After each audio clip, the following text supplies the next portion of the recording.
club review stuff. So we have officially started Strangers. We got through chapter 22 for this week, and the book will basically be divided into quarters that we'll be reading over the next few weeks as well. So I figured I'd talk about it. Also, since this was the book that I had picked for my book club and I'm in charge of doing the questions and things, I thought I'd not only talk about some of my general thoughts with Strangers, but also discuss those questions and my thoughts on what the answers I would give to the questions that I asked to the book group. So yeah. Also, we have Mochi sitting in the background. I don't know how well you can see him in this lighting, but he's there. He stole my chair, so I figured I'd put him in the video anyways, instead of sitting in my chair the normal way. Silly guy. So anyways, I figured I'd start with the questions that I asked my group, since they kind of go through the order of the chapters. They're not super directed at any of the chapters, but I figured we could start there and just kind of discuss some of my thoughts that way, then some of my general thoughts of where we are in the book, and then yeah. So the first question that I asked my book club was, what are your thoughts on the prologue for this book? Do you think it gives a good sense of where the story is going? Do you think it gives away too much? Is it a good opening to the story? Basically, tell me what you think of the prologue. So, for context, the prologue basically is a crime scene. It's this whole family that's been mutilated, and this cop is investigating it along with all these other cops, and we're following this one cop who's getting deeper and deeper into the gruesomeness that happened in this house until he reaches this man who's sitting at his kitchen table and talking insane stuff and just repeating himself over and over. And so for me, I really liked the prologue as an opening to this book.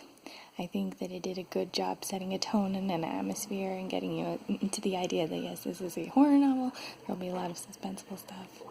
That kind of a thing gives you kind of that dark, gritty tone, which I really loved. However, I was a little frustrated by the prologue because the prologue was so good and such a good opening. And then we jump from this gory, dark, gruesome stuff that's going to hopefully come up later in the book to this guy who's going about his day, coming home from work, and that contrast I did not approve of as much, but what can you do? You can't just be all hype and energy the whole time in a book, I suppose. So there's my thoughts on that. And then my next question, in this book, our main character is Jerry, and he talks a bit about the American dream. He lives kind of in this rich neighborhood and stuff. He talks about the American dream being in this sort of isolated, rich society because there are all these houses that are set back from the road. They have the gated fences to get into the house and that kind of a thing. And so my question was, do you agree with this idea of it? Do you think that we really do seek for just a life of richness but also of solitude? Is his dissatisfaction with this sort of a society something that we all feel with this American dream kind of a thing? Is it showing that it's not really the American dream, that he is dissatisfied even though he has these things that are supposedly the American dream? So, my thoughts on this. There probably are people who have something similar to that as an American dream. I'm not gonna lie, there are probably people out there who just want riches and money.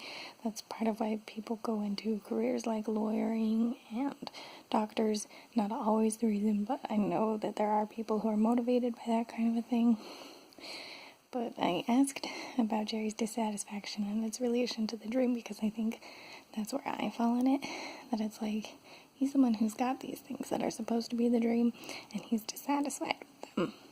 And so I think that's where I fall in it, is that it's not really the dream, even if it's claimed to be the dream, or it's kind of the trope that it's the dream, that's not really what people are seeking. And especially in this time of quarantine, it's people want so much more. We want connection. We do want to be able to associate with other people. Even introverts don't want to just always be alone. It seems like we need that communication and that connection, and just being rich doesn't get you that. So that's kind of my thoughts in that direction. Also, I asked the question, why is the book called Strangers? Is it just because the plot of this story is essentially like a home invasion narrative, at least based on the back of the book? Or do you think it relates more to like Jerry and his family and the fact that they are all kind of like strangers to each other, which you do see through these chapters as it's progressing, and Jerry keeps referencing this like familial event that happened that no one wants to talk about, but the story is taking place on the anniversary of it, which finally, as we get closer to the end of these 22 chapters that we started in, we find out that one of their kids died. He drowned in the pool, possibly a suicide, possibly something more suspicious, or possibly just an accident. They don't really know why, but it's kind of split the whole family apart. So for me, I think a lot of the titling is going to have to do with the fact that the family are like strangers to each other. And so it's like playing off of that. It's like there's a stranger in your house, but you're also a stranger to your own family, that kind of a thing.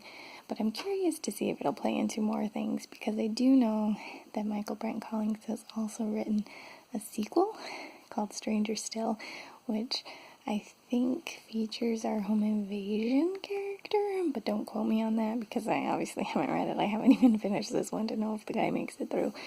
But yeah, so it'll be interesting to see where that goes and all of that too. So that's kind of my thoughts there. And then the final one, I asked about the shifting perspectives that are in this narrative. We do have Jerry. We obviously had the police officer dude in the prologue, but then now that we're in like the main novel, we have Jerry, and then we also have the man who seems to be invading the home. Technically, at the end of chapter 22, we haven't seen all of the home invasion stuff, but he has come into the home, so it's like the perspective of the bad guy and the good.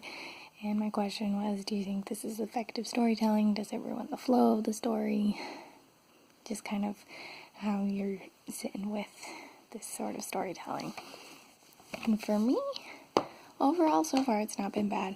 It's not been like in The Woman in Cabin 10, where some of the things like the newspaper clippings just either threw me out of the story or were like, well, now I know too much of the story, thanks for that. I felt like it's been a good way to kind of build up the suspense and be wondering what's going to happen and how things are going to play out. So that's been a lot of fun, and I've enjoyed that overall so far. So that's where my thoughts are on that.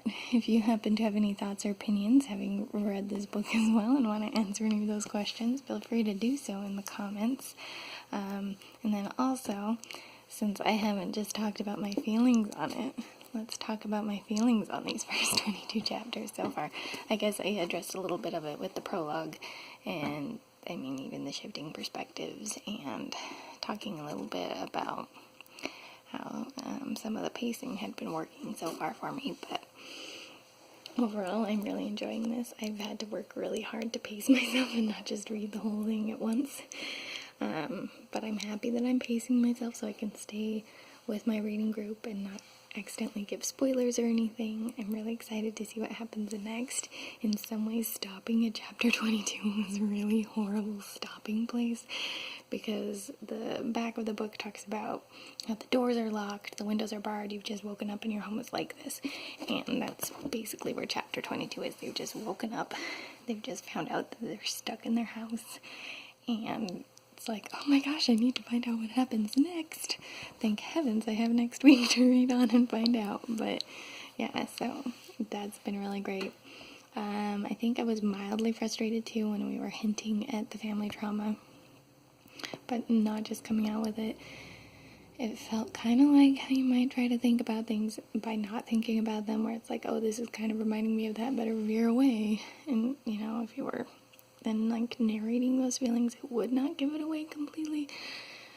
But I was so frustrated and felt like it was just taking forever to get to the point with that, and I was like, it's gonna come into play, so just tell me already what's going on. And I'm glad that we have at least found out that the son died and not gonna have that hanging over our heads the whole time and have like the home invader in some way trying to get them to cope with just like coming out with that and being like, all right, you need to tell me, what is this trauma? So we'll see how it goes, and I'm very excited to see what happens next. But yeah, so far it's been a really good book. I'm so far probably enjoying it more than The Woman in Cabin 10, although to be fair, I did enjoy the beginning of The Woman in Cabin 10 a lot more than the ending, so maybe they are about equal for the moment. But yeah, I can't wait to keep on reading, and I'm having super fun still doing this with my book club.